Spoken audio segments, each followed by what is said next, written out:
Bonjour à tous, mon nom est François Letarte et bienvenue sur ma chaîne JDR Détente, une chaîne consacrée aux jeux de rôle sur table Vidrolist. Et je vais faire une question, répondre à une question de coup critique, une question du samedi qui date d'un certain bout de temps. Une autre comparaison de classe, pourquoi pas. Là, je l'ai pris un peu au hasard, fait qu'on va voir ce que ça va donner. Le barde contre le roublard. Évidemment, on parle en termes de Donjons et Dragons, quoique ces archétypes-là peuvent exister dans n'importe quel autre type de jeu de rôle fantastique. OK, moi d'emblée, là, je vais vous dire de quoi. Je suis pas attiré par ni un ni l'autre. OK, c'est pas mes classes de prédilection. Tu me donnes le choix que toutes les classes sont disponibles. Je pense que j'ai jamais fait ni un ni l'autre. Ça m'a jamais appelé tant que ça.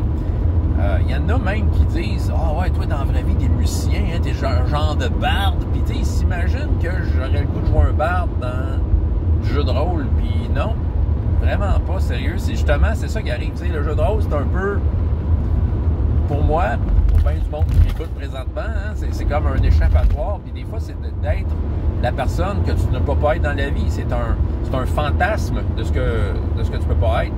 Puis moi, sérieusement, ben c'est ça, je le fais déjà assez dans la vraie vie, le barde. C'est ça, je fais de la scène, je fais de la musique, je fais de l'animation. Moi, je pourrais dire, ma vie réelle sur scène est assez remplie pour pas avoir à essayer d'aller dans le jeu de rôle pour m'en fantaisiser une, tu sais, si c'est un mot qui existe. D'avoir un fantasme d'aller sur scène et d'être une vedette dans un monde fantastique, là, c'est ça, non, pas tant. C'est ça. Fait que, lui, je suis pas attiré pour ça. Fait que, pour ceux qui disent « Ah ouais, parce que t'es musicien, tu devrais être un barde. » Non, ça me tente pas, c'est sérieux. Dans un GN, peut-être, par exemple.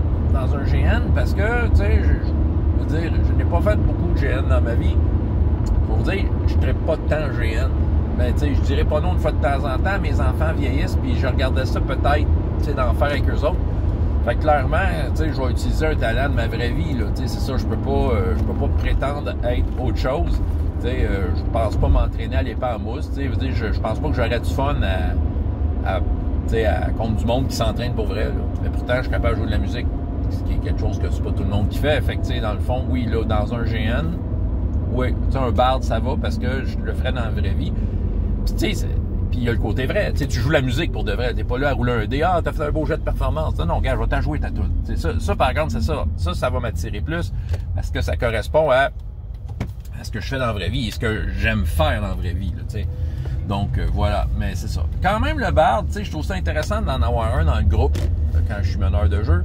Je trouve que c'est vraiment un gars d'équipe. Puis c'est drôle parce qu'il y a bien des joueurs qui le jouent pas comme un gars d'équipe, comme un gars qui se fout des autres. J'ai souvent vu ça, comme le genre, je suis un indépendant, mais pourtant, tu regardes ses capacités, c'est vraiment un team player. C'est juste le fait qu'il fasse de la musique pour aider les autres. C'est ça. Ils vont quand même l'utiliser, ces joueurs-là, mais c'est ça. Je pense qu'il faut vraiment que tu le joues en tant qu'un personnage plutôt rassembleur. T'sais. Mais je le choisirais pas, puis bon, le roublard m'attire pas plus à la base. Par contre, j'apprécie ses qualités, sa versatilité. Je dirais que si je serais joueur dans une game, puis que j'aurais un choix pour faire du multiclassage, je prendrais roublard. Peu importe la classe que j'ai pris de base. Je suis plus attiré guerrier, paladin, clair, un peu ce genre-là. Peut-être magicien. Mais si j'aurais une classe à choisir dans un contexte de multiclassement, ça serait le roublard, c'est ça. Autrement dit, il serait dans mon top choix, du moins. Parce que, justement, sa versatilité viendrait me chercher. Puis, le concept du roublard en tant que tel, il vient pas me chercher dans son entièreté, mais quand même, son petit côté sournois, je l'haïs pas non plus, Fait que, j'aimerais ça, comme des fois, justement, aller chercher le petit côté sournois du roublard dans une classe déjà établie, OK, un peu être avoir un petit côté dirty à mon personnage, puis d'aller le chercher dans le roublard avec les attaques sournoises, puis tout ce qui est en rapport avec le mouvement, tout ça. Fait que comme multi-lancement, c'est ça. Puis c'est sûr que le voleur, appelons-le le voleur, c'était son nom de classe dans les premiers temps que c'est sorti en français, ce jeu-là, dans jadis. C'est sûr que moi, j'ai peut-être une question nostalgique. Le voleur, dans mon cœur, a existé avant le barde. Fait que, tu sais, le voleur, j'ai beaucoup plus de souvenirs prenant de passe avec un thief qu'avec un bad. C'est ça. Ben, c'est pas mal ça que j'avais à vous raconter. C'était une petite vidéo-liste pour répondre à une question de coups critiques. Alors, François Letarte, JDR de 30, et jusqu'à la prochaine fois. Il y a autant de plaisir dans la vie que dans les jeux. Au revoir.